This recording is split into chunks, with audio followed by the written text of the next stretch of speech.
नमस्कार, देश की बात में आपका बेहद स्वागत है। आप देख रहे हैं एपीएन और मैं हूं आपके साथ राजश्री। सबसे पहले आज हम बात करेंगे 20 साल से भी ज्यादा पुरानी उस दोस्ती की जो आज तार तार हो गई।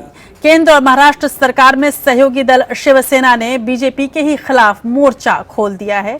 शिवसेना प्रमुख उद्धव ठाकरे ने गुजरात विधानसभा चुनाव में पाटीदार आरक्षण आंदोलन के नेता हार्दिक पटेल को मुख्यमंत्री पद का उम्मीदवार घोषित किया है। हार्दिक को जेडीयू के नीतीश कुमार और आप के अरविंद केजरीवाल का भी समर्थन प्राप्त है, जिससे बीजेपी की मुश्किलें बढ़ सकती हैं। कहीं न कहीं शिवसेना का ये फैसला 2019 के आम चुनाव के लिए कोई संकेत तो नहीं है, ये हम आपको बताएंगे आज। पीएम मोदी ने लोकसभा में राष्ट्रपति के अभिभाषण पर बहस में हिस्सा लेते हुए विपक्षी दल कांग्रेस पर क्यों तीखा प्रहार किया है, और ये भी दिखाएंगे आपको कि पीएम मोदी की हास परिहास की भाषा को लेकर विपक्ष ने क्यों जताया है गहरा ऐतराज, और क्या वाकई खत्म होता जा रहा है राजनीति में स्वस्थ संवाद का माहौल, और क्या आज जिस तरह से प्रधानमंत्री मोदी ने विपक्षी दलों को जवाब दिया है उसमें कई बार वो प्रधानमंत्री की गरिमा से नीचे उतरे। उनकी भाषा का एक पूरी तरह से विश्लेषण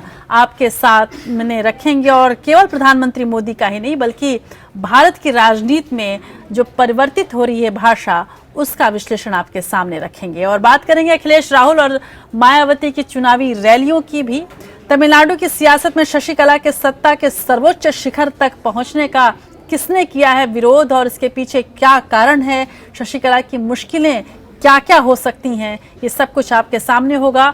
बात अदालत की दुनिया की भी होगी। सुप्रीम कोर्ट कॉलेजियम ने देश के 9 हाई कोर्टों में स्थायी मुख्य न्यायाधीश नियुक्त करने के लिए केंद्र सरकार को कौन से नाम भेजे हैं और कौन से ऐसे नाम हैं जो अब सुप्रीम कोर्ट में आएंगे, इसकी चर्चा भी आपके सामने रखेंगे।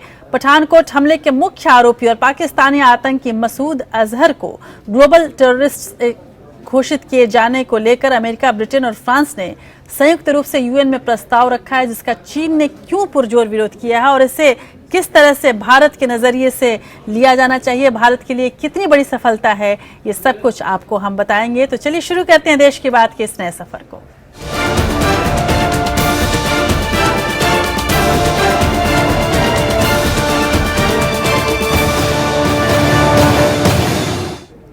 और इस सफर की शुरुआत करते हैं एक पुरानी दोस्ती के दुश्मनी में बदल जाने की खबर से। जी हां, बीजेपी और शिवसेना के बीच जारी घमासान की बात अब खुलकर सामने आ गई है। शिवसेना ने गुजरात विधानसभा चुनाव में पाटीदार आरक्षण आंदोलन के नेता हार्दिक पटेल को अपना मुख्यमंत्री पद का उम्मीदवार घोषित किया है। इस बात की घोषणा खुद शिवसेना प्रमुख उद्धव ठाकरे ने की। हार्दिक पटेल गुजरात में पाटीदार आंदोलन के जरिए राज्य के बीजेपी सरकार के लिए बड़ी मुसीबत पहले ही बन चुके हैं। ऐसे में शिवसेना का ये कदम बीजेपी की मुश्किलें और बढ़ाने वाला हो सकता है। इसी बीच शिवसेना के कुछ बड़े नेताओं ने ये भी घोषणा कर दी है कि बीजेपी से अब ज्यादा दिन का साथ रहेगा नहीं। पटेल आंदोलन के जरिए गुजरात में बीजेपी सरकार को चुनौती देने वाले हार्दिक पटेल को शिवसेना ने गुजरात विधानसभा चुनाव में मुख्यमंत्री पद का उम्मीदवार घोषित किया है। माना जाता है कि आनंदीबेन पटेल के मुख्यमंत्री पद से इस्तीफे की एक वजह पाटीदार आरक्षण आंदोलन के नेता हार्दिक पटेल ही थे। आनंदीबेन हार्दिक पटेल के आंदोलन को सही तरीके से भांप नहीं पाई और राज्य में बीजेपी की काफी किरकिरी हुई थी। यहाँ पर जो आए वो दोस्त के नाते आए, प्रणाम करने के लिए आए थे और बड़ों के आशीर्वाद लेने के लिए आए थे, ताकि जो लड़ाई लड़ रहे हैं समाज हित के लिए, सामाजिक परिवर्तन के लिए और कुछ ऐसा राजनीतिक परिवर्तन जहाँ पर लोगों को न्याय दिला सके, बस इसी के लिए आए थे यहाँ पर। और जहाँ भी जरूरत पड़ेगी हम इन परिवार के नाते इनके साथ खड़े रहेंगे, जहाँ भी जरूरत किसी भी प्रकार की। हार्दिक पटेल का साथ शिवसेना को काफी जंचने की उम्मीद है, क्योंकि शिवसेना की तरह ही हार्दिक पटेल भी प्रधानमंत्री मोदी पर अक्सर जुबानी वार करते रहते हैं। महाराष्ट्र में पहले से ही बीजेपी और शिवसेना के बीच किचकिच चल रही है। इसके चलते बीएमसी चुनावों में भी दोनों के बीच गठबंधन नहीं हुआ। शिवसेना ऐलान कर चुकी है कि भविष्य में बीजेपी के साथ उसका कोई गठबंधन नहीं होगा। हालांकि केंद्र और महाराष्ट्र में शिवसेना अभी बीजेपी सरकार में सहयोगी पार्टी है, लेकिन अब बीजेपी और शिवसेना के बीच अदावत बढ़ चुकी है और यही कारण है कि उसने गुजरात में बीजेपी सरकार को चुनौती देने वाले हार्दिक पटेल के साथ हाथ मिलाने से गुरेज नहीं किया। बिहार के सीएम नीतीश कुमार और दिल्ली के सीएम अरविंद केजरीवाल से भी हार्दिक पटेल के अच्छे संबंध हैं। ऐसे में अब शिवसेना के साथ हार्दिक पटेल का जुड़ना एक बड़ी रणनीति का संकेत माना जा रहा है। Bureau report, APN. शिवसेना नेता संजय राउत ने भी ये कह दिया है कि उनकी पार्टी बीजेपी के साथ जल्द ही अपना गठबंधन खत्म कर सकती है। उन्होंने एक रैली में कहा कि महाराष्ट्र सरकार फिलहाल नोटिस पीरियड पर है और स्थानीय चुनाव के बाद शिवसेना सरकार से समर्थन वापस लिया जा सकता है। संजय राउत के बयान पर कड़ी प्रतिक्रिया जाहिर करते हुए सीएम देवेंद्र फडणवीस ने कहा कि ऐसा बयान देने वाले की खुद अपनी पार्टी में कोई पूछ नहीं है। बीजेपी भी उन्हें कोई अहमियत नहीं देती, उन्हें गंभीरता से नहीं लेती। फडणवीस ने दावा किया कि उनकी सरकार पूरे 5 साल तक रहेगी और बहुत हद तक फडणवीस के इस दावे में दम देखा जा सकता है। जिस तरह से शरद पवार को पद्म विभूषण दिया गया और एनसीपी लगातार नजदीक आ रही है बीजेपी के, इस लिहाज से शायद सरकार तो बची रहे लेकिन दोस्ती जरूर अब खतरे में है। बात अब प्रधानमंत्री मोदी की कर लेते हैं, जिन पर पूरा दारोमदार है बीजेपी को अब कायम रखने का और जिनका सपना है कांग्रेस मुक्त भारत का। वैसे आज दिन की शुरुआत पीएम मोदी के राष्ट्रपति के अभिभाषण पर चल रहे धन्यवाद प्रस्ताव की बहस में हिस्सा लेने के साथ हुई। लोकसभा में बहस में हिस्सा लेते हुए प्रधानमंत्री ने विपक्षी दल कांग्रेस पर जमकर हमला बोला। मोदी ने राहुल गांधी पर तंज कसते हुए कहा कि आखिरकार भूकंप आ ही गया। इसके साथ ही पीएम ने कांग्रेस नेता खड़गे के उस बयान का भी जिक्र किया कि देश में लोकतंत्र को कांग्रेस ने बचा कर रखा है। मोदी ने जहां नोटबंदी के फैसले को सही ठहराया, वहीं कांग्रेस सरकार के कार्यकाल के दौरान मनरेगा में बार-बार नियमों में बदलाव पर सवाल उठाया और इस दौरान वो काका हाथरसी को भी याद करने से नहीं चूके। और प्रधानमंत्री मोदी ने आज बिंदुवार जवाब दिया है विपक्षी दलों को। इस दौरान वो कई बार ऐसे शब्दों का चयन कर गए जो शायद प्रधानमंत्री की गरिमा के लिए यथोचित नहीं था।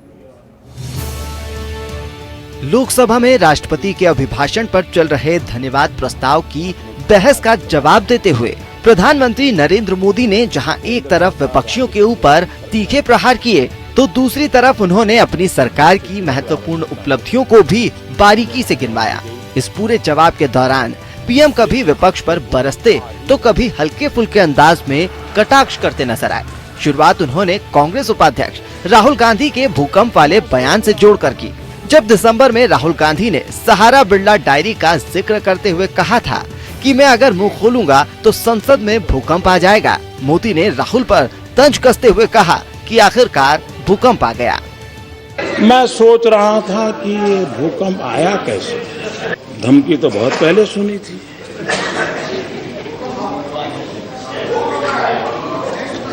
कोई तो कारण होगा कि धरती माँ इतनी रूठ गई होगी। जब कोई स्कैम में भी सेवा का भाव देखता है तो सिर्फ माँ नहीं, धरती माँ भी दुखी हो जाती है। प्रधानमंत्री नरेंद्र मोदी ने लोकसभा में नेता विपक्ष मल्लिकार्जुन खड़गे पर पलटवार करते हुए कहा कि कांग्रेस ने बड़ी कृपा की कि लोकतंत्र को बचाया, लेकिन 1975 में आपातकाल के बाद पूरा देश एक जेल बन गया था। पीएम ने कहा कि पूरा देश एक परिवार के नाम कर दिया गया। बहुत बड़ी कृपा की आपने इस देश पर, लोकतंत्र बचाया। कितने महान लोग हैं, लेकिन अध्यक्षा जी, उस पार्टी के लोकतंत्र को देश भली भांति जानता है। पूरा लोकतंत्र एक परिवार को आहूत कर दिया गया। मोदी ने दावा किया कि इंदिरा गांधी के पीएम पद के कार्यकाल के दौरान देश में समानांतर अर्थव्यवस्था बन गई थी और जब तत्कालीन वित्त मंत्री यशवंत चौहान ने इंदिरा गांधी को ये बताया तो उन्होंने कहा था कि कांग्रेस को चुनाव नहीं लड़ना क्या। इसके बाद मोदी ने 1988 का जिक्र भी किया, जब राजीव गांधी की अगुवाई में कांग्रेस रिकॉर्ड सीटों के साथ सत्ता में स्थापित थी। मोदी ने पूछा कि बेनामी संपत्ति पर 1988 में बनाया गया कानून आखिर क्यों 28 वर्षों बाद भी लागू नहीं किया जा सका। उन्होंने कहा कि दरअसल इसकी वजह थी कांग्रेस पार्टी को चुनाव की चिंता। 1988 में आपने बेनामी संपत्ति का कानून बनाया। आपको जो ज्ञान आज हुआ है, क्या कारण था कि 26 साल तक उस कानून को नोटिफाई नहीं किया गया? कानून बनाया है, और मैं आज इस सदन के माध्यम से भी देशवासियों को कहना चाहता हूं, आप कितने ही बड़े क्यों न हो, गरीब के हक का आपको लौटाना पड़ेगा। नोटबंदी के फैसले को सही बताते हुए पीएम ने कहा कि नोटबंदी के बाद अब देश तेजी से बदल रहा है, लेकिन जिस बात को लेकर विपक्षी दल इतना हंगामा कर रहे थे, दरअसल वो खुद ही इस बात पर चर्चा को तैयार नहीं है। जब इंदिरा जी राज करती थी, तब यशवंतराव जी चौहान ये विषय लेकर के उनके पास गए थे, और तब जाकर के उन्होंने कहा था कि क्यों भाई, कांग्रेस को चुनाव नहीं लड़ने का? आपको निर्णय गलत नहीं था, चुनाव का डर था। हमें चुनाव की चिंता नहीं है, देश की चिंता है, इसलिए हमने। प्रधानमंत्री मोदी ने मनरेगा में बार बार बदले जा रहे नियमों का हवाला देते हुए यूपीए सरकार के दौरान शुरू की गई इस योजना पर सवाल उठाया। उन्होंने पूछा कि आखिर ऐसी कौन सी बात थी जिसके चलते इसमें 1035 बार बदलाव करने पड़े। मोदी ने कहा कि मैं गरीबों के लिए लड़ रहा हूं और आगे भी लड़ता रहूंगा। Bureau report, APN. तो प्रधानमंत्री नरेंद्र मोदी के राष्ट्रपति के अभिभाषण पर धन्यवाद भाषण में हास परिहास की भाषा को लेकर विपक्ष ने गहरा ऐतराज जताया। दरअसल पिछले कुछ सालों से राजनीति की भाषा में ही कड़वाहट भरती जा रही है और स्वस्थ संवाद का माहौल जैसे खत्म ही होता जा रहा है। भाषा और तेवरों का सहारा लेकर राजनीति को मुद्दों से भटकाया जा रहा है, इसमें कोई शक नहीं। राजनीति की बदलती भाषा पर हमारी ये खास रिपोर्ट। उस समय हम थे या नहीं थे, हमारे कुत्ते भी थे या नहीं थे, औरों के कुत्ते हो सकते हैं।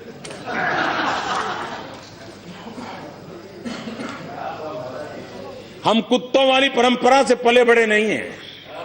जब कांग्रेस पार्टी का जन्म भी नहीं हुआ था, 1857 का स्वातंत्र संग्राम इस देश के लोगों ने जान की बाजी लगा करके लड़ा, और तब भी कमल था, आज भी कमल है।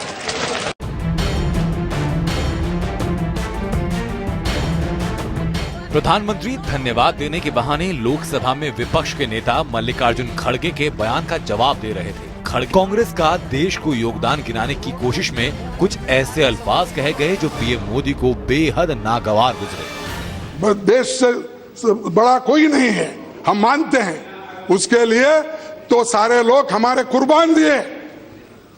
गांधी जी कुर्बान दिए, इंदिरा जी कुर्बान दिए, राजीव जी कुर्बान दिए। आप में कोई गया? आपके घर में कुत्ता भी नहीं गया। कर्नाटक में गुलबर्गा के मापन्ना मल्लिकार्जुन खड़गे की हिंदी कतई ऐसी नहीं कि वो नरेंद्र मोदी जैसे उद्भट वक्ता के सामने 2 मिनट भी टिक सके। उन्होंने मुहावरे में अपनी बात कही, लेकिन पीएम मोदी ने तो राजनीति का ही मुहावरा बदल दिया। खड़गे की एक शब्द की चूक पर मोदी ने पूरी कांग्रेस की परंपरा को ही निशाने पर ले लिया। उनका दर्द भी लाजमी था। स्वतंत्रता सेनानियों की परंपरा में गिनाने के लिए उनके पास बहुत कुछ नहीं है, इसलिए गांधी, पटेल जैसे प्रतीकों से लेकर चंद्रशेखर आजाद, भगत सिंह तक को खुद से जोड़ लिया जाता है। साथ में चापेकर और सावरकर का जिक्र भी छेड़ दिया जाता है। कांग्रेस ने भी इन प्रतीकों को इतना भुना लिया कि अब सुनना उसकी मजबूरी है। दरअसल फैसलों पर सवाल खड़े करना केंद्र सरकार को कतई पसंद नहीं। बीजेपी पर आरोप लगता रहा कि उन्हें कुछ भी साझा करना मंजूर नहीं है, चाहे साझी संस्कृति हो या विचार। इन दिनों राजनीति से लेकर कला, साहित्य, शिक्षा समेत सभी क्षेत्रों में वैचारिक असहिष्णुता देखी जा रही है। लेकिन प्रधानमंत्री पद पूरे देश का होता है। ऐसे में पदगत और वैगत गरिमा को देखते हुए राहुल गांधी का उपहास उनके ऊपर कतई नहीं जचता।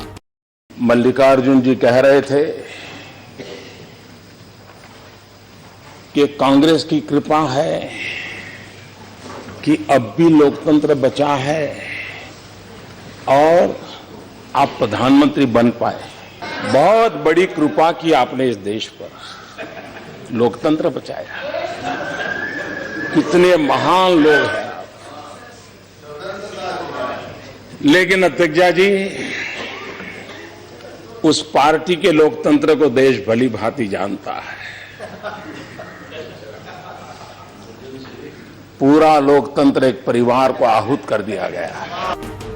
वहीं राहुल गांधी ने कानपुर की सभा में समर्थकों को मोदी विरोधी नारा लगाने से रोक दिया था। आप में गुस्सा है, आप में गुस्सा है और आप ये कह रहे हो, आपने कहा नरेंद्र मोदी जी मुर्दाबाद। मैं आपको दूसरा सुझाव देता हूं, मैं आपको दूसरा सुझाव देता हूं। हमारी जो मीटिंग है ये मुर्दाबाद वालों की मीटिंग नहीं है। आप में गुस्सा है, आप जाइए, जब चुनाव होगा वो गुस्सा निकालिए, उनको हराइए। उस गुस्से का प्रयोग करिए, मुर्दाबाद कहने की कोई जरूरत नहीं है। हैरानी की बात यह है कि राहुल की ऐसी कोशिश को भी छोटा करके देखा जाता है। ऐसे में जब पीएम अपने पद की गरिमा का पालन नहीं करते तो उनके आलोचकों को अमर्यादित भाषा के प्रयोग का अवसर मिल जाता है। बीजेपी भारतीय संस्कृति और राजनीति की गरिमा का हवाला देकर ऐसे बयान पर भी सहानुभूति बटोरने का मौका नहीं छोड़ती। लेकिन असली सवाल तो कहीं पीछे छूट गया कि नोटबंदी से 125 करोड़ की जनता को आखिर मिला क्या। शायद नई बहस खड़ी कर सरकार ने अपना मकसद पूरा कर लिया है। अंशुमन त्रिपाठी, एपीएन।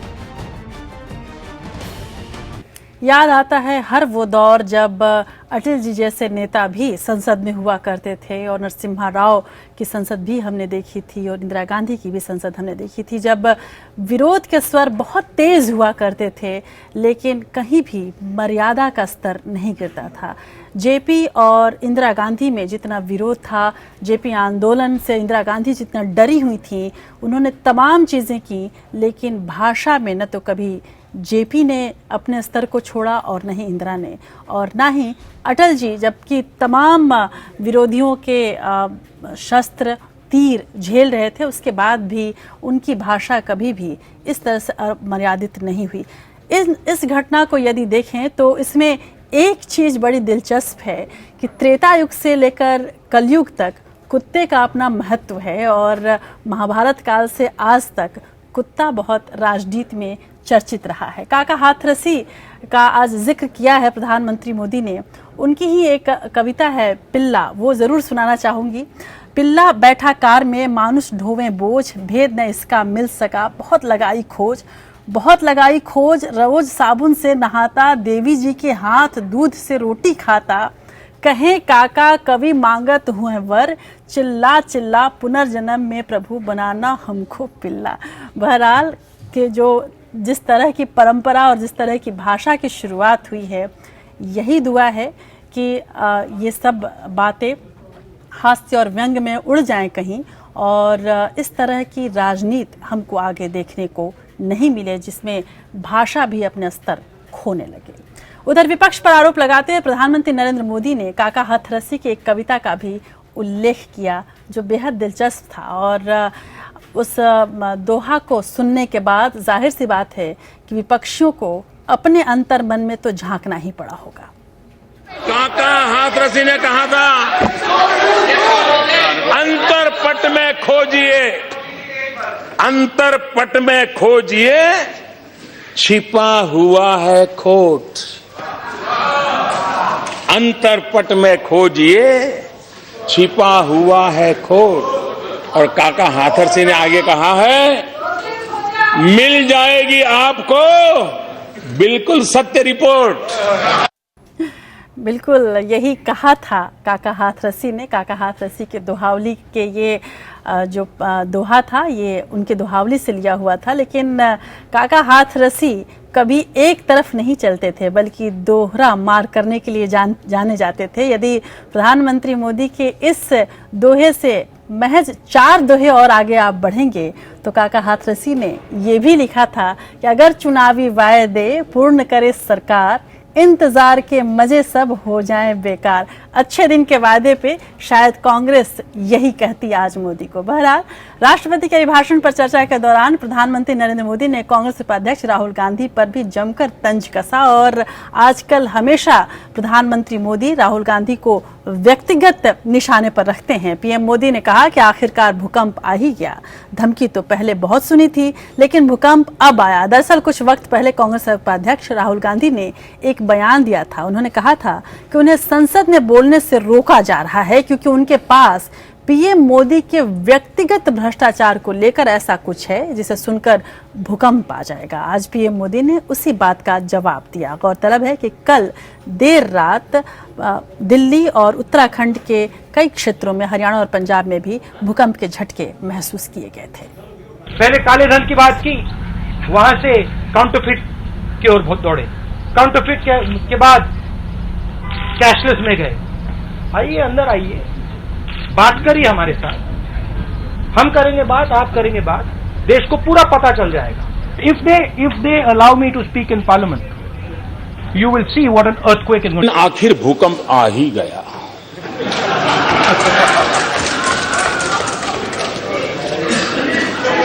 मैं सोच रहा था कि ये भूकंप आया कैसे।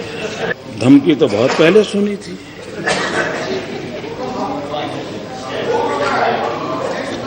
कोई तो कारण होगा कि धरती मां इतनी रूठ गई होगी। जब कोई स्कैम में भी सेवा का भाव देखता है,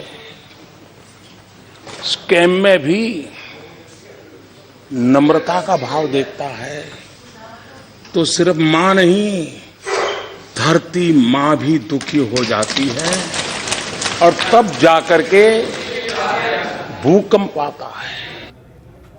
तो बेहद व्यक्तिगत हमला किया आज प्रधानमंत्री मोदी ने राहुल गांधी पर, और राष्ट्रपति के भाषण पर जवाब देने के दौरान मंगलवार को प्रधानमंत्री नरेंद्र मोदी कांग्रेस उपाध्यक्ष राहुल गांधी पर स्कैम के फुल फॉर्म वाले बयान को सोमवार के भूकंप से जोड़ते हुए तंज कसा। तो राहुल ने भी पीएम पर उत्तराखंड में आई आपदा का मजाक उड़ाने का आरोप लगाया। राहुल गांधी ने ट्वीट करके पीएम से 5 सवाल पूछे। उन्होंने पूछा कि 8 नवंबर 2016 के बाद कितना काला धन बरामद किया गया, देश को कितना आर्थिक नुकसान हुआ और कितने लोगों की नौकरियां गईं।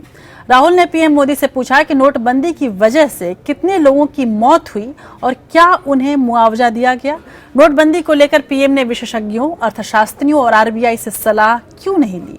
राहुल ने यह भी पूछा कि 8 नवंबर 2016 से पहले कितने लोगों ने अपने खातों में 25 लाख रुपए से अधिक रकम जमा की। और इन सवालों का जवाब अभी जरूर, जाहिर सी बात है कि राहुल गांधी आने वाले दिनों में तमाम चुनावी रैलियों में इन सवालों का जवाब प्रधानमंत्री मोदी से मांगेंगे।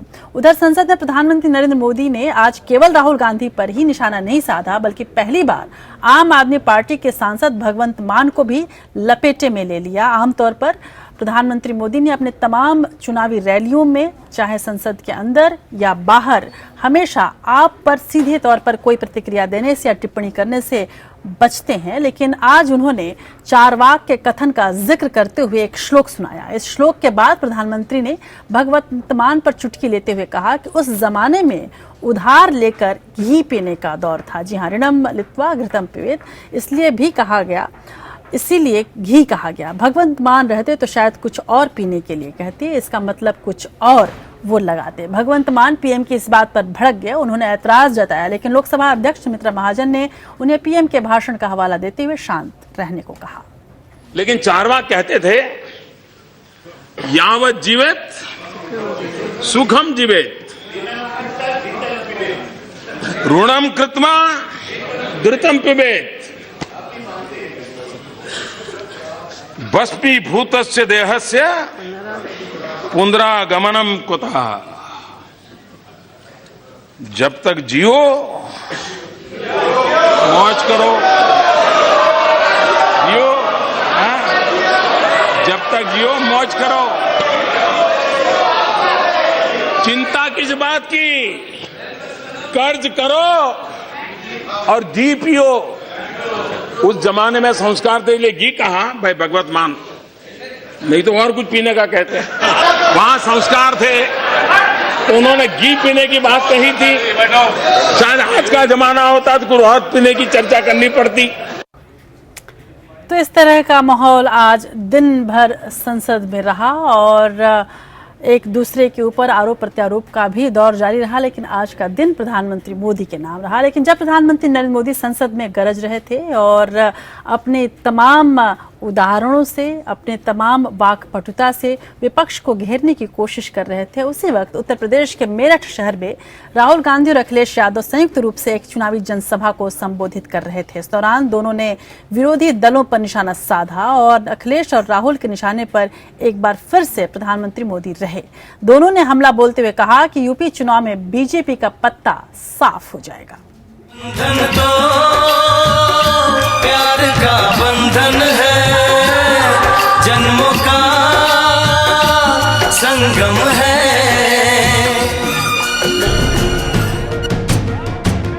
समर्थक राहुल और अखिलेश को करण अर्जुन की जोड़ी बता रहे हैं। उन्हें उम्मीद है कि रियल लाइफ के सुखद क्लाइमेक्स की तरह रियल लाइफ में 11 मार्च को आने वाले चुनावी नतीजे भी इस जोड़ी के लिए सुखद साबित होंगे। लिहाजा नेता और कार्यकर्ता जी लगाकर मेहनत कर रहे हैं। उत्तर प्रदेश में अखिलेश यादव और राहुल गांधी ने मेरठ में साझा रैली को संबोधित किया। दोनों ही नेताओं ने सधे अंदाज में सियासी दुश्मन प्रधानमंत्री नरेंद्र मोदी पर हमला बोला। जो लोग आंधी और हवाओं की बात कर रहे हैं, कम से कम ये जानते होंगे अगर आंधी किसी की चल रही है तो समाजवादी और कांग्रेस पार्टी की इस बार सरकार बनाने के लिए आंधी चल रही है। कितनी तेजी से हवा चल रही है और ये हवा अब जाकर नरेंद्र मोदी जी को, बीजेपी को, मायावती जी को उत्तर प्रदेश में हराने का काम करके दिखाएगी। सियासत में बात फिल्मों की आए तो बीजेपी भी कहां पीछे रहने वाली है। बीजेपी ने फिल्मी अंदाज में राहुल और अखिलेश की जोड़ी को डूबा हुआ करार दिया। एक मैं छात्र जीवन में गीत हमारे छात्र बिरला हॉस्टल में रहता था, गाते थे, हम न तुझे नजर नहीं आवे चल दरिया में डूब। ये दोनों नौजवान राजनीतिक क्षेत्र में काम करने वाले उसी तरह का एक्शन कर रहे थे कि हम तुम्हें न नजर नहीं आए चल दरिया में डूब। मेरठ की रैली में राहुल और अखिलेश ने बीजेपी पर करारा प्रहार किया तो गठबंधन को यूपी के विकास का एकमात्र विकल्प बताया। अखिलेश ने मायावती पर भी तंज कसा। उन्होंने कहा कि बीजेपी ने 3 बार बीएसपी के साथ मिलकर सरकार बनाई, लेकिन पीएम नरेंद्र मोदी मायावती को भी भ्रष्टाचारी बता रहे हैं। बहरहाल राहुल अखिलेश की ये जोड़ी यूपी की सियासत में फिट बैठेगी या फिर नहीं, इसका फैसला जनता करेगी। लेकिन हाल फिलहाल सियासी गलियारों में इस जोड़ी की जमकर चर्चा हो रही है। Bureau report APN. Samajwadi party के संरक्षक मुलायम सिंह यादव अपने प्रचार अभियान की शुरुआत भाई शिवपाल सिंह यादव के विधानसभा जसवंत नगर से करने वाले हैं। मुलायम सिंह यादव 11 फरवरी से इटावा में चुनाव प्रचार अभियान की शुरुआत करेंगे। आपने देखा कि किस तरह से अखिलेश यादव लगातार चुनाव प्रचार कर रहे हैं, लेकिन उन्हें सख्त जरूरत है अपने पिता के सहयोग की और सपोर्ट की, और शायद मुलायम सिंह यादव भी इस बात को समझ गए हैं, इसीलिए उन्होंने भी घोषणा कर दी है। इस बीच मुख्यमंत्री अखिलेश यादव की पत्नी और कन्नौज से सपा सांसद डिंपल यादव 8 फरवरी से आगरा से चुनाव प्रचार अभियान का श्री गणेश कर रही हैं। उनके साथ जया बच्चन भी होंगी। उधर सपा कांग्रेस के बीच गठबंधन के बावजूद तकरीबन 14 सीटें ऐसी हैं जहां विवाद अब भी बना हुआ है। हालांकि जो कार्यकर्ता है वो इस गठबंधन से काफी खुश हैं और ये समझ रहे हैं कि आने वाले दिनों में उनकी जीत हो सकती है, लेकिन कुछ सीटें ऐसी हैं जहां पर ये दोस्ती काम नहीं आ रही है। अमेठी लोकसभा सीट की 4 विधानसभा सीटों पर जो तो तस्वीर साफ नहीं हो पाई है। इसके अलावा रायबरेली, लखनऊ, कानपुर और बाराबंकी समेत कुछ और सीटें भी अब भी झगड़े का जड़ बनी हुई हैं। जो दावेदार अपनी पार्टी की बात नहीं मान रहे हैं उनके खिलाफ कार्रवाई भी की जा रही है, और ऐसे ही कुछ वजहों से ऐसा लग रहा है कि इस दोस्ती में भी सब कुछ ठीक ठाक नहीं है, और यही वजह है कि कांग्रेस आए दिन दूसरी तरफ भी अपना हाथ बढ़ाए रखना चाहती है। अखिलेश की ये रईसी पार्टी कार्यकर्ताओं की काबिलियत पर भारी पड़ रही है, लेकिन बादशाहत के लिए कुर्बानी सिपाहियों को ही देनी पड़ती है। सपा से इस दोस्ती की कीमत सबसे पहले अमेठी में ही मांग ली गई। अखिलेश भी जानते हैं कि कांग्रेस के लिए अमेठी एक भावनात्मक मुद्दा है, लेकिन नेताजी ने अपने पसंदीदा समर्थक गायत्री प्रजापति के लिए वीटो कर दिया था, लिहाजा गायत्री गठबंधन पर भारी पड़े। लेकिन अमेठी के राजा संजय सिंह ने भी अपनी वर्तमान पत्नी अमिता सिंह के लिए प्रतिष्ठा का प्रश्न बना लिया। कभी बीजेपी जाने का करीब करीब मन बना चुके संजय सिंह की पहली पत्नी गरिमा सिंह को उसी बीजेपी ने मैदान में उतार दिया है। अब संजय सिंह अड़े हुए हैं कि अमिता सिंह लड़ेंगी तो वो भी अमेठी से। मजे की बात यह है कि गायत्री अमिता को पहले 9000 वोटों से हरा चुके हैं। उधर गौरीगंज की सीट सपा को मिली है। सपा ने राकेश प्रताप सिंह को उतारा है। वहां से कांग्रेस के सिंबल पर मोहम्मद नईम पर्चा दाखिल करने जा रही हैं, जबकि नईम को राकेश प्रताप सिंह ने पिछली बार 500 वोटों से हराया था। इस तरह अमेठी और रायबरेली की 10 में से 5 सीटों पर सपा ने अपने उम्मीदवारों का ऐलान किया। रायबरेली की सरैनी सीट से कांग्रेस से अशोक सिंह और सपा से देवेंद्र प्रताप सिंह उम्मीदवार हैं। बाराबंकी की जैतपुर सीट पर विवाद की वजह से सपा को अपने उम्मीदवार को पार्टी के बाहर का रास्ता दिखाना पड़ गया। यहाँ सपा ने राम गोपाल को उतारा था तो कांग्रेस ने अपने सांसद पीएल पुनिया के बेटे तनुज को खड़ा कर दिया है। वहीं पिछले दिनों लखनऊ सेंट्रल की सीट पर सपा उम्मीदवार रविदास मेहरोत्रा के खिलाफ कांग्रेस के मारूफ खान के ऐलान पर काफी चर्चा हुई। सहारनपुर की गंगोह सीट पर उम्मीदवार इंदर सेन के नाम आने पर सपा ने उन्हें निकाल दिया। मथुरा की बलदेव सीट, अलीगढ़ की कोयल, बिजनौर की चांदपुर, कतानपुर की कैंट, महाराजपुर, गोविंदनगर और भोगिनीपुर की सीटों पर भी स्थिति साफ नहीं है। दरअसल गठबंधन के पहले ही कांग्रेस और सपा ने कई सीटों से अपने प्रत्याशियों की घोषणा कर दी थी, लेकिन जब दोनों पार्टी साथ आईं तो सिर्फ खैर, हरगांव और सयाना की सीटों पर ही अपने उम्मीदवारों को मना सकी। हालांकि दोनों पार्टियां बड़े फायदे के लिए छोटी छोटी बातों को तवज्जो नहीं दे रही हैं, लेकिन अगर सरकार बनाने के लिए 15 सीटों की कमी पड़ गई तो ये दरियादिली अखिलेश को भारी पड़ सकती है। Bureau report, APN। तो इस दोस्ती की डगर भी इतनी आसान नहीं है और काफी पेंच है इस दोस्ती में, और इसी पेंच पर नजर है बीएसपी की भी। आज बीएसपी प्रमुख मायावती ने गाजियाबाद में चुनावी रैली की। उन्होंने अपने संबोधन में सपा और कांग्रेस गठबंधन और बीजेपी पर निशाना साधा और सपा और कांग्रेस के बीच की कमजोर कड़ियों को उभारने की कोशिश की। बीएसपी प्रमुख मायावती ने गाजियाबाद की जनसभा में बीजेपी और सपा कांग्रेस गठबंधन पर जमकर हमला बोला। उन्होंने कहा कि यूपी में सत्ता में आने पर बीजेपी की सरकार आरक्षण को खत्म कर देगी। मायावती ने आरोप लगाया कि मोदी सरकार ने जनता से किए अपने वादों का 1/4% काम भी पूरा नहीं किया। बीजेपी व इनकी केंद्र की सरकार ने अपने लोकसभा चुनावी वायदों का अब तक लगभग 1/4 हिस्सा भी कार्य पूरा नहीं किया है, और जिन पर से जनता का ध्यान बांटने के लिए अब तक इन्होंने किस्म किस्म की नाटकबाजी भी खूब की है, जो आप लोगों से छिपी नहीं है। मायावती ने आरोप लगाया कि बीजेपी शासित प्रदेशों में अल्पसंख्यकों के साथ अन्याय हो रहा है। वहीं समाजवादी पार्टी पर हमला बोलते हुए मायावती ने कहा कि सपा सरकार बीएसपी सरकार की योजनाओं का नाम बदल कर चला रही है। विकास के नाम पर अखिलेश यादव ने यूपी के लिए कुछ भी नहीं किया। सपा सरकार का लगभग पूरा कार्यकाल हर स्तर पर व हर मामले में अति निराशाजनक व अति कष्टदायक ही बना रहा है, और इसके लिए सपा के साथ साथ केंद्र में रही पूर्व की कांग्रेसी व वर्तमान भाजपा सरकार भी बराबर की जिम्मेवार व कसूरवार भी है। मायावती ने कहा कि यूपी में सरकार बनने पर सबसे पहले सपा के जंगल राज का सफाया किया जाएगा, गरीबों और किसानों की मदद की जाएगी। बीएसपी प्रमुख ने नोटबंदी को गरीबों पर मोदी सरकार का जुल्म करार दिया। Bureau report, APN। उधर यूपी में समाजवादी पार्टी और कांग्रेस गठबंधन ने सभी दलों का सियासी गणित वैसे तो गड़बड़ा ही दिया है। खासकर पश्चिम यूपी में इसका सबसे ज्यादा असर देखने को मिल सकता है, जहां कई सीटों पर अल्पसंख्यक वोटर निर्णायक भूमिका में हैं। पश्चिम यूपी में बीएसपी और सपा ने ज्यादातर मुस्लिमों पर दांव लगाया है, इसलिए बीएसपी भी यहां पर तमाम मेहनत कर रही है। लेकिन जिस तरह से अल्पसंख्यकों ने अपना झुकाव दिखाया है सपा और कांग्रेस गठबंधन की ओर, ऐसे में बीएसपी क्या चिंतित होना लाजमी है। सपा और कांग्रेस के गठबंधन ने पश्चिम यूपी में सभी सियासी समीकरणों को बदल कर रख दिया है। इस गठबंधन के अस्तित्व में आने के बाद सभी दलों को अपनी रणनीति में बदलाव करना पड़ा है। पश्चिम उत्तर प्रदेश में 140 विधानसभा सीटें हैं। करीब 26 जिलों में फैले इन विधानसभा क्षेत्रों में पहले 2 चरणों में 11 और 15 फरवरी को मतदान होना है।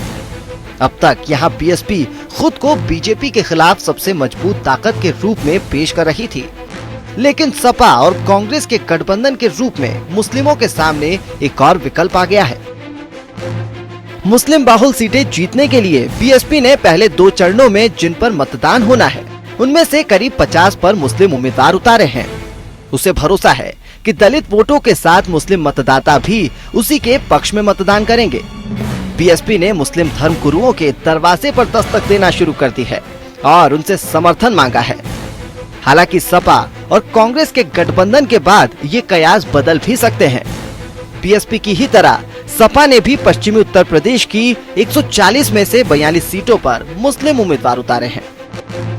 मुस्लिम मतों के महत्व को देखते हुए सपा ने जाट जनाधार रखने वाले चौधरी अजीत सिंह की अगुवाई के राष्ट्रीय लोक दल से गठबंधन करने में बेहद कम दिलचस्पी दिखाई थी। साल 2013 में मुजफ्फरनगर दंगों में जाटों और मुस्लिमों के बीच खाई पैदा हो गई थी। उधर बीजेपी को पश्चिमी उत्तर प्रदेश में हिंदू मतों के ध्रुवीकरण का भरोसा है।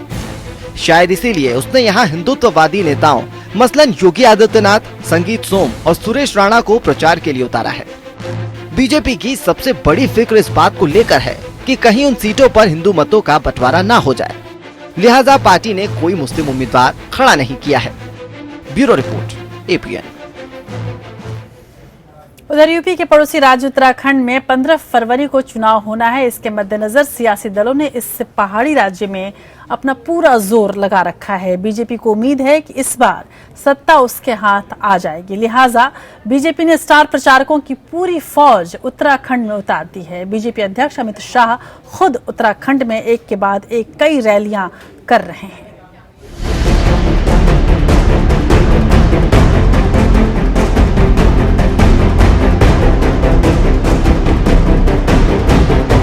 उत्तराखंड विधानसभा चुनाव के लिए बीजेपी ने स्टार प्रचारकों की फौज उतार दी है।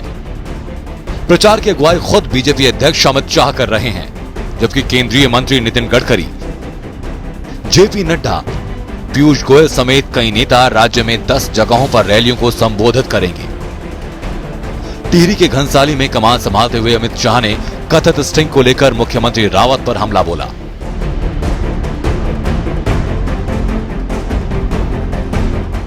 हमने देखा था, कई बार अखबारों में छपता है कि सरकार बचाने के लिए विधायकों का खरीद फरोख्त होता है, मगर हमने तो पहली बार देखा किसी राज्य का मुख्यमंत्री स्वयं बैठकर वीडियो के सामने विधायकों के खरीद फरोख्त का सौदा कर रहा है। देश की सेना में उत्तराखंड की अहम हिस्सेदारी है।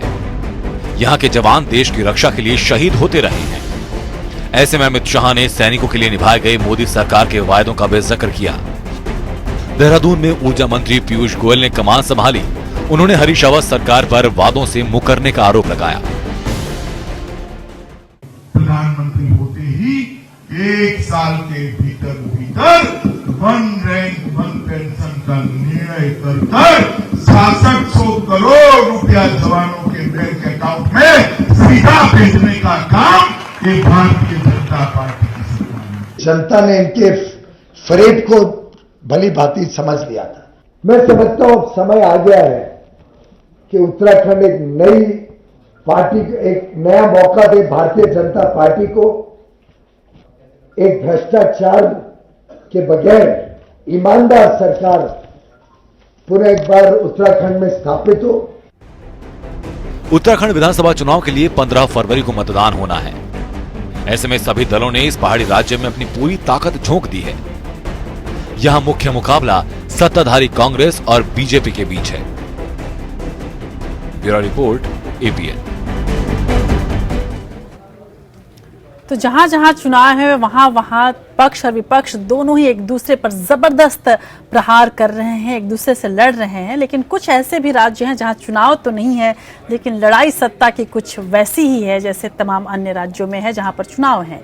तमिलनाडु की हम बात कर रहे हैं। जी हां, तमिलनाडु में सीएम बनने की कोशिशों में लगी शशिकला नटराजन के खिलाफ जयललिता की भतीजी दीपा जयकुमार ने मोर्चा खोल दिया है। उन्होंने जल्द ही नई पार्टी बनाने और चुनाव लड़ने का भी ऐलान किया है। इससे पहले मंगलवार को राज्य के गवर्नर सी विद्यासागर राव ने मुंबई से तमिलनाडु आने का अपना कार्यक्रम रद्द कर दिया, जिसकी वजह से शशिकला का शपथ ग्रहण समारोह नहीं हो पाया। इस बीच एआईएडीएमके के वरिष्ठ नेता और पूर्व विधानसभा अध्यक्ष पीएच पांडियन ने शशिकला का विरोध करते हुए कहा कि वो पार्टी प्रमुख या मुख्यमंत्री बनने की योग्यता नहीं रखती। साथ ही उन्होंने जयललिता की मौत पर भी कई सवाल उठाए। चेन्नई में मंगलवार को जयललिता की भतीजी दीपा जयकुमार ने प्रेस कॉन्फ्रेंस कर कहा कि तमिलनाडु की जनता ने AIADMK को इसलिए वोट नहीं दिया है कि वो शशिकला को सीएम के तौर पर देखे। दीपा ने कहा, तमिलनाडु इस वक्त अस्थिर है, इससे लोग चिंता में हैं। शशिकला नटराजन के सीएम बनने की काबिलियत पर भी उन्होंने सवाल उठाए। दीपा ने कहा, 33 साल तक कोई किसी के साथ रहा, ये सीएम बनने की काबिलियत नहीं है। बता दें कि शशिकला कहती रही है कि वो जयललिता के अच्छे बुरे वक्त में 33 साल तक उनके साथ रही। दीपा ने आरोप लगाया कि जब जयललिता भर्ती थी तो उन्हें हॉस्पिटल के अंदर तक नहीं जाने दिया गया। दीपा ने कहा, पहले दिन से ही वो हॉस्पिटल से गुजारिश करती रही कि उन्हें अंदर जाने दिया जाए, लेकिन हॉस्पिटल की ओर से इनकार किया जाता रहा। दीपा ने सवाल उठाया कि अगर अस्पताल में सब कुछ ठीक ठाक था तो उन्हें अस्पताल के गेट पर क्यों रोका गया। शशिकला को रविवार को AIADMK के विधायक दल का नेता चुना गया था। इसके बाद मुख्यमंत्री O पनीरसेल्वम ने राज्यपाल को अपना इस्तीफा सौंप दिया था। आज ADMK के अंदर अंदरूनी मामला है।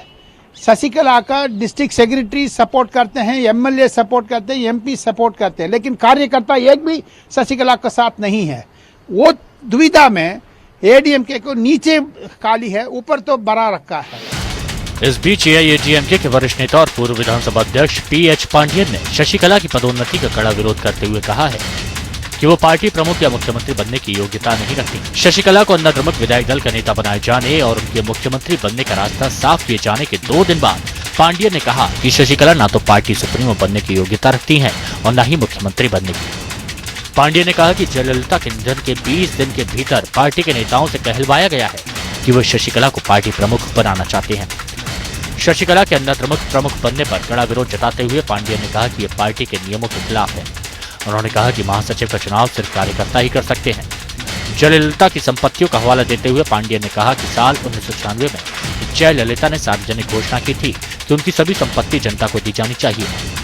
पांडियन और उनके बेटे और पार्टी कार्यकर्ता मनोज पांडियन ने जयललिता के निधन को लेकर तब भी आरोप लगाए थे जब डॉक्टरों के एक पैनल ने उनके निधन से जुड़े संदेहों को खारिज किया था।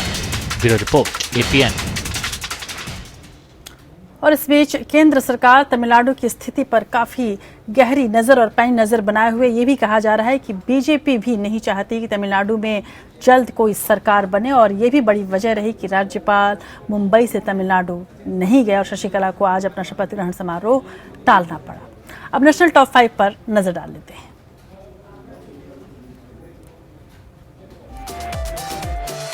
केंद्रीय मंत्री एम वेंकैया नायडू ने संसदीय दल की बैठक में पार्टी के सांसदों से कहा कि वो सरकार की उपलब्धियों और राष्ट्रपति द्वारा संसद के संयुक्त अधिवेशन को संबोधित करते हुए पेश किए गए सरकार के नजरिए को आम आदमी तक लेकर जाएं। बैठक में वेंकैया नायडू ने कहा कि प्रधानमंत्री नरेंद्र मोदी गरीबों के मसीहा हैं, आप इस संदेश को घर घर तक लेकर जाएं। वित्त मंत्रालय ने सरकार की किसी भी तरह की आलोचना करने पर पाए जाने की स्थिति में अनुशासनात्मक कार्रवाई करने की चेतावनी दी है। हाल ही में CBSE के कर्मचारियों का प्रतिनिधित्व करने वाले कई एसोसिएशनों द्वारा GST के मुद्दे पर वित्त मंत्री अरुण जेटली की GST परिषद के फैसलों का विरोध किया गया था। पंजाब के 5 विधानसभा क्षेत्रों के 48 मतदान केंद्रों पर दोबारा मतदान होंगे। चुनाव आयोग ने ये आदेश दिए। निर्वाचन विभाग के अधिकारियों ने यहां मंगलवार को कहा कि पुनर्मतदान 9 फरवरी यानी आगामी गुरुवार को होगा। 4 फरवरी को हुए मतदान के दौरान EVM में खराबी के चलते इन मतदान केंद्रों पर पुनर्मतदान होगा। कर्नाटक में लालची डॉक्टरों की काली करतूतों का भंडाफोड़ हुआ है। पैसों के लालच के चलते डॉक्टरों ने लाम्बिनी और दलित समुदाय की 2200 महिलाओं के ऑपरेशन के दौरान गर्भाशय निकालने का मामला सामने आया है। कर्नाटक के कुलबर्गी में चल रहे इस रैकेट का भंडाफोड़ लगभग 1.5 साल पहले हुआ था। उस समय स्वास्थ्य विभाग की टीम ने मामले की जांच करके अस्पतालों का लाइसेंस भी रद्द कर दिया था, लेकिन इसके बावजूद इन अस्पतालों ने अपना काला धंधा चालू रखा। नोबेल पुरस्कार विजेता कैलाश सत्यार्थी के घर से चोरी होने का मामला सामने आया है। चोर नोबेल पुरस्कार का सम्मान पत्र भी अपने साथ ले गए हैं। घर से कुछ और कीमती सामान, दस्तावेज गायब हैं। अभी सत्यार्थी US में है। सोमवार रात कैलाश सत्यार्थी के कालकाजी स्थित कैलाश कॉलोनी के अरावली अपार्टमेंट में घुसे चोरों ने लाखों के सामान पर हाथ साफ कर दिया। वारदात वाली रात कैलाश सत्यार्थी के घर पर ताला लगा हुआ था।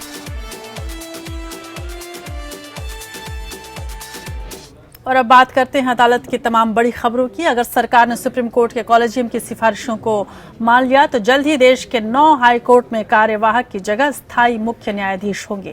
प्रधान न्यायाधीश JS खेहर की अध्यक्षता वाले कॉलेजियम ने पिछले हफ्ते सुप्रीम कोर्ट में जजों के खाली पद भरने के लिए भी कई नाम भेजे थे। सुप्रीम कोर्ट कॉलेजियम ने देश के 9 हाई कोर्ट में स्थायी मुख्य न्यायाधीश नियुक्त करने के लिए केंद्र सरकार को नाम भेजे हैं। इन नामों में 4 नाम उन हाई कोर्ट के लिए हैं जहां के मौजूदा मुख्य न्यायाधीशों के नाम सुप्रीम कोर्ट में नियुक्ति के लिए भेजे गए हैं। जिन जजों के नाम भेजे गए हैं उनमें जस्टिस राजेंद्र मेनन फिलहाल मध्य प्रदेश हाई कोर्ट के कार्यवाहक मुख्य न्यायाधीश हैं। 7 जून 1957 को जन्मे जस्टिस मेनन ने 1981 में जबलपुर स्थित मध्य प्रदेश हाई कोर्ट में वकालत शुरू की थी। वह 1 अप्रैल 2000 को मध्य प्रदेश हाई कोर्ट के अतिरिक्त जज और 21 मार्च 2003 को स्थायी जज नियुक्त किए गए। जस्टिस अभिलाषा कुमारी का जन्म 23 फरवरी 1956 को हुआ था। वह हिमाचल प्रदेश के मुख्यमंत्री और कांग्रेस नेता वीरभद्र सिंह की बेटी हैं। उन्होंने 1984 में वकालत शुरू की थी।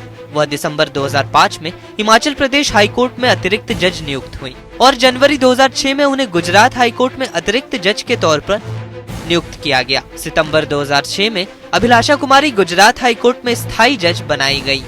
जस्टिस टी वाईफाई फिलहाल त्रिपुरा हाई कोर्ट के मुख्य न्यायाधीश हैं।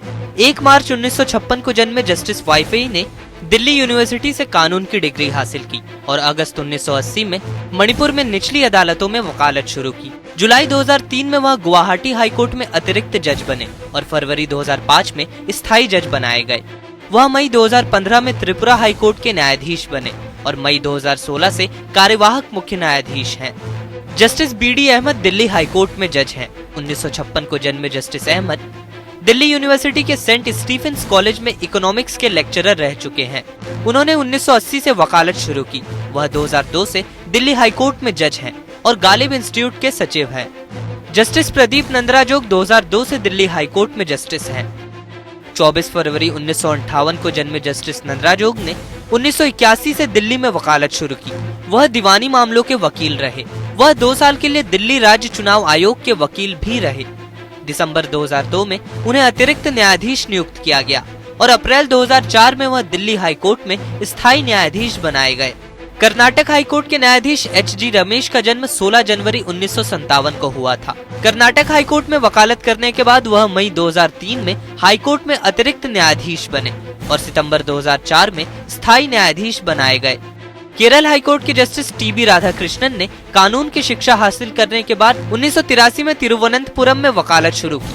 फिर वह एर्नाकुलम के केरल हाई कोर्ट में वकालत करने लगे। उन्हें 2004 में केरल हाई कोर्ट का स्थायी जज नियुक्त किया गया। उड़ीसा हाई कोर्ट के जस्टिस पी.के. मोहंती ने 1968 में कानून की डिग्री हासिल की और उड़ीसा हाई कोर्ट में वकालत शुरू की। उन्होंने मुख्य तौर पर दीवानी और संवैधानिक मामलों में जिरह की। वह 1996 में उड़ीसा हाई कोर्ट के अतिरिक्त जज बने और अप्रैल 1957 में वह हाई कोर्ट के स्थायी जज बनाए गए। इन सिफारिशों को लंबे समय से जजों की नियुक्ति को लेकर न्यायपालिका और सरकार में तकरार के बीच एक बड़े कदम के तौर पर देखा जा रहा है। प्रधान न्यायाधीश जस्टिस जे.एस. खेयर की अध्यक्षता वाले कॉलेजियम से भेजे गए इन नामों को अगर मंजूरी मिल जाती है तो यह पहली बार होगा कि इतनी बड़ी तादाद में मुख्य न्यायाधीशों की नियुक्ति होगी। जजों की नियुक्ति के मौजूदा मेमोरेंडम ऑफ प्रोसीजर के मुताबिक कार्यवाहक मुख्य न्यायाधीश की नियुक्ति 1 महीने से ज्यादा वक्त के लिए नहीं होनी चाहिए। Bureau report, APN। और अक्षय कुमार की बहुप्रतीक्षित फिल्म जॉली LLB अदालती पचड़े में फंस गई है। बॉम्बे हाई कोर्ट के फिल्म में कट लगाने के आदेश के बाद अब जयपुर की अदालत ने अक्षय को कटघरे में तलब किया है। प्रोडक्शन हाउस ने सुप्रीम कोर्ट से अपनी याचिका वापस ली है और बॉम्बे हाई कोर्ट के आदेशानुसार 4 कट के साथ फिल्म रिलीज करने की बात मान ली है। लेके जाओ इसको यहाँ से, इससे पहले कि मुर्गा बना दूं मैं इसको यहाँ पर। बड़े दिन बाद कोई ग्राहक मिला है। अब पैसे भी ले चुका हूं, अब मैं पैसे वापस नहीं कर सकता उसके। मैंने ऐसा कुछ नहीं किया। ऐसा कुछ नहीं किया? बड़े कोर्ट के अंदर थप्पड़ मार दिया इनको, अब क्या RDX लगा देगा इनके नीचे? जॉली LLB 2 के वकील अक्षय कुमार और उनकी ये फिल्म मुसीबत में है। तो आदमी एक दूसरे से क्या कहता है? I will see you in court। Film को लेकर बवाल मचा हुआ है। केस पड़ा है, बड़ी बेइंसाफी हुई उसके साथ। तू जा और जाके सच को साबित। जयपुर की एक अदालत ने अक्षय कुमार को समन जारी करते हुए 10 मार्च को अदालत के सामने पेश होने को कहा है। फिल्म के खिलाफ दायर एक याचिका में याचिकाकर्ता ने कहा है कि फिल्म जॉली LLB के कुछ सीन्स वकीलों को बुरे रूप में प्रदर्शित करते हैं। खोखला कर देगा सारे सिस्टम को, पता भी नहीं चलेगा कुछ तो लिहाज करो। उधर बॉम्बे हाईकोर्ट की औरंगाबाद बेंच ने अक्षय कुमार और Huma Qureshi starrer film jolly LLB 2 के 4 सीन्स काटने के आदेश दिए हैं। अब मैं पैसे भी ले चुका, अब मैं पैसे वापस नहीं कर सकता उसके। कंटेम्प्ट ऑफ कोर्ट का केस लगा दूंगा, जेल में जाओगे तुम, नीचे उतरिए। जिन दृश्यों को काटने के आदेश दिए गए हैं वो हैं अदालत में हुए हंगामे के डर से मेज के नीचे छिपते हुए जज, अदालत में जूता फेंकने का मौका, अनुचित इशारे किए जाने का सीन और अदालत की कार्रवाई के दौरान बहस का एक सीन हटाने को कहा गया है। मालूम हो कि फिल्म को सेंसर बोर्ड ने पहले ही हरी झंडी दे दी थी, जिसके बाद मध्य प्रदेश के एक वकील अजय कुमार वाघमारे की याचिका के बाद ये मामला कोर्ट में आया। पांडे रोल्स रॉयस में पुष्पा अब सेंसर बोर्ड को एक बार फिर से अदालत के संज्ञान में रहते हुए फिल्म के लिए सर्टिफिकेट इशू करना होगा। भरे कोर्ट के अंदर थप्पड़ मार दिया इनको, अब क्या RDX लगा देगा इनके नीचे। बता दें कि इससे पहले हाई कोर्ट की बेंच ने कहा था कि फौरी तौर पर तस्वीरें देखकर ये लगता है कि ये कोर्ट की पूरी तरह से बेइज्जती करने जैसा है। हम इतनी जल्दी नतीजे पर नहीं पहुंच सकते जब तक कि हम नहीं देख लेते कि इन दृश्यों को किन संदर्भों में दिखाया गया है। इसलिए कोर्ट ने एक पैनल का गठन किया जो इस फिल्म को देखने के बाद रिपोर्ट पेश करेगा कि क्या फिल्म में न्यायपालिका का मखौल उड़ाने जैसी कोई चीज दिखाई गई है या नहीं। अब फिल्म को देखने के बाद कोर्ट ने 4 सीन्स काटने के आदेश दिए हैं। सलमान खान की शादी कब होगी? अरे लेके जाओ इसको यहाँ से, इससे पहले कि मुर्गा बना दूं मैं इसको यहाँ पर। इस मामले में फॉक्स स्टार स्टूडियो के प्रोड्यूसर शुक्रवार को हाई कोर्ट पहुंचे और उनके वकील कपिल सिब्बल और सिद्धार्थ लूथरा ने जस्टिस रंजन गोगोई की बेंच से हाई कोर्ट के आदेश को किनारे करते हुए फिल्म की रिलीज की परमिशन मांगी, क्योंकि सेंसर बोर्ड इसे पहले ही पास कर चुका है। व्यक्तिगत मामले पर उल्टा सीधा कुछ नहीं सुनूंगा मैं, वरना क्या। हालांकि गोगोई ने इस बारे में कोई भी दखल कर पाने से इनकार करते हुए कहा, अब क्या RDX लगा देगा इनके नीचे। मिस्टर सिब्बल, आप एक बार मुंबई क्यों नहीं चले जाते? बहुत संभव है कि अब हाई कोर्ट के 4 सीन काटे जाने के फैसले के बाद मेकर सुप्रीम कोर्ट का रुख करेंगे, क्योंकि फिल्म को इसी हफ्ते रिलीज किया जाना है। देखना ये होगा कि क्या अदालत की इस रियल लाइफ कार्रवाई में जॉली जीत पाएगा या नहीं। तो आदमी एक दूसरे से क्या कहता है, I will see you in court। Bureau report APN। मैंने सारा केस पढ़ा। लंदन में बैठे शराब कारोबारी विजय माल्या को कर्नाटक हाईकोर्ट ने करारा झटका दिया है। हाईकोर्ट ने यूनाइटेड ब्रिवरीज होल्डिंग्स यानी UBHL को समेटने यानी बंद करने का आदेश दे दिया है। यूनाइटेड ब्रिवरीज होल्डिंग्स UB समूह की पेरेंट कंपनी है। कोर्ट ने कहा है कि यूनाइटेड ब्रिवरीज होल्डिंग्स की संपत्तियों को बेचकर किंगफिशर एयरलाइंस के कर्जों को चुकाया जा सकता है। किंगफिशर एयरलाइंस के कर्जदारों ने 2012 में बकाया वसूलने के लिए मामला दर्ज किया था। यूनाइटेड ब्रिवरीज होल्डिंग्स में विजय माल्या की 52% से ज्यादा हिस्सेदारी है। कोर्ट के मुताबिक UBHL ने किंगफिशर एयरलाइंस की गारंटी ली थी और अगर किंगफिशर कर्जों का भुगतान नहीं कर पा रही है तो UBHL की संपत्तियों को बेचकर कर्ज की वसूली की जा सकती है। और एक और बड़ी खबर आ रही है। वित्त मंत्री अरुण जेटली ने संसद में बताया है कि विदेशों में भारतीयों द्वारा छुपा कर रखे गए धन के बारे में हुए एक वैश्विक खुलासे के बाद सरकार ने अब तक 16,200 करोड़ रुपए के काला धन का पता लगा लिया है। वित्त मंत्री ने राज्यसभा में एक लिखित उत्तर में बताया कि HSBC के विदेशी बैंक खातों में जमा की गई 8,000 करोड़ रुपए की अघोषित आय को पिछले 2 सालों में टैक्स के दायरे में लाया गया है। इसके अलावा international consortium of investigative journalist द्वारा किए गए खुलासे के तहत 8,000 करोड़ रुपए की ऐसी धनराशि का भी पता लगाया गया है जिसे भारतीयों ने अघोषित विदेशी बैंक खातों में जमा कराया था। हालांकि वित्त मंत्री ने कहा कि भारतीयों द्वारा विदेशों में रखे गए काले धन के बारे में कोई आधिकारिक आंकड़ा उपलब्ध नहीं है। और आज भारत को एक और बड़ी सफलता मिली है। अंतर्राष्ट्रीय स्तर पर पठानकोट हमले के मुख्य आरोपी और पाकिस्तानी आतंकी मसूद अजहर को संयुक्त राष्ट्र के ग्लोबल टेररिस्ट्स की लिस्ट में शामिल कराने के लिए अमेरिका ने पहल कर दी है।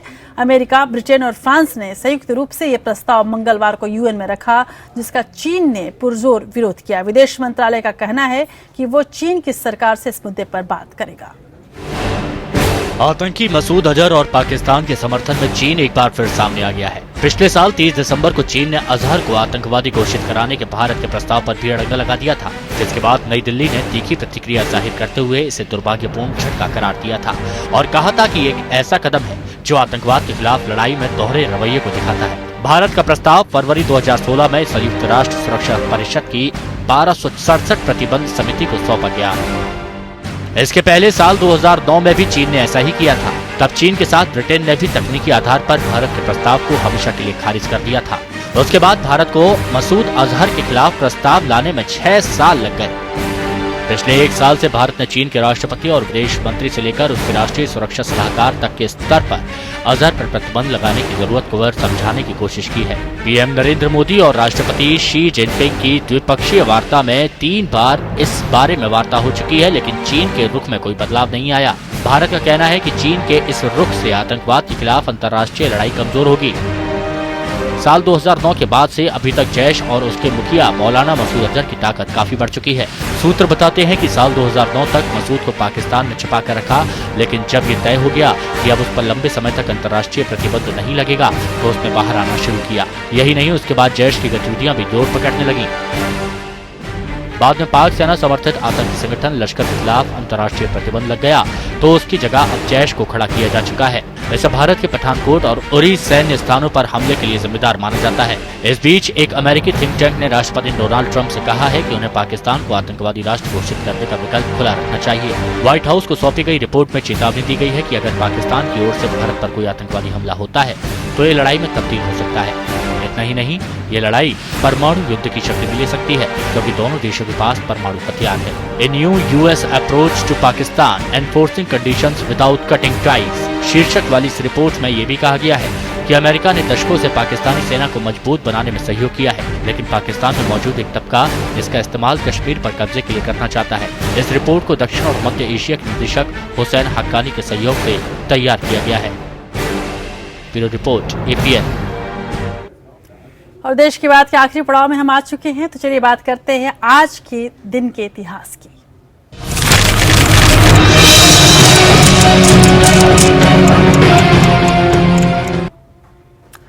दुनिया के इतिहास में 7 फरवरी कई घटनाओं के कारण महत्वपूर्ण है। जानिए कुछ ऐसी बड़ी घटनाओं के बारे में जो आज ही के दिन हुई थी। जी हां, 7 फरवरी 1947 में अरब और यहूदियों ने फिलिस्तीन को विभाजित करने के ब्रिटेन के प्रस्ताव को खारिज कर दिया था। और 7 फरवरी 1992 में यूरोपीय देशों ने नीदरलैंड में संधि पर हस्ताक्षर किए। इसके बाद ही यूरो मुद्रा का सपना साकार हो पाया था।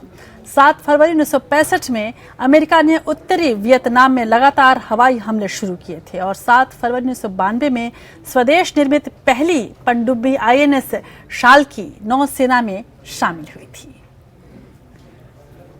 और हिंदी सिनेमा की स्वर कोकिला लता मंगेशकर ने गायन के क्षेत्र में 75 साल पूरे कर लिए। जहां उन्होंने बॉलीवुड में अपने 75 साल पूरे कर लिए। लता ने 13 वर्ष की उम्र में 1942 में अपना पहला गाना एक मराठी फिल्म में गाया था। अपने पूरे करियर में लता मंगेशकर ने 20 से ज्यादा भाषाओं में 1000 से ज्यादा गाने गाए हैं। लता ने सबसे ज्यादा गाने यानी कि 712 लगभग 712 गाने संगीत निर्देशक लक्ष्मीकांत प्यारेलाल के लिए गाए। उनके नाम सबसे ज्यादा सोलो सॉन्ग गाने का भी रिकॉर्ड है। उनके नाम सबसे ज्यादा फिल्म फेयर अवार्ड लेने का भी रिकॉर्ड है। 7 दशकों के सफर में लता ने हिंदी सिनेमा की अब तक लगभग हर पीढ़ी की अभिनेत्रियों के लिए गाने गाए हैं। लता मंगेशकर को उनके देश और संगीत को योगदान के लिए सरकार पद्म भूषण पद्म विभूषण से सम्मानित कर दिया गया है। लेकिन लता मंगेशकर शायद किसी सम्मान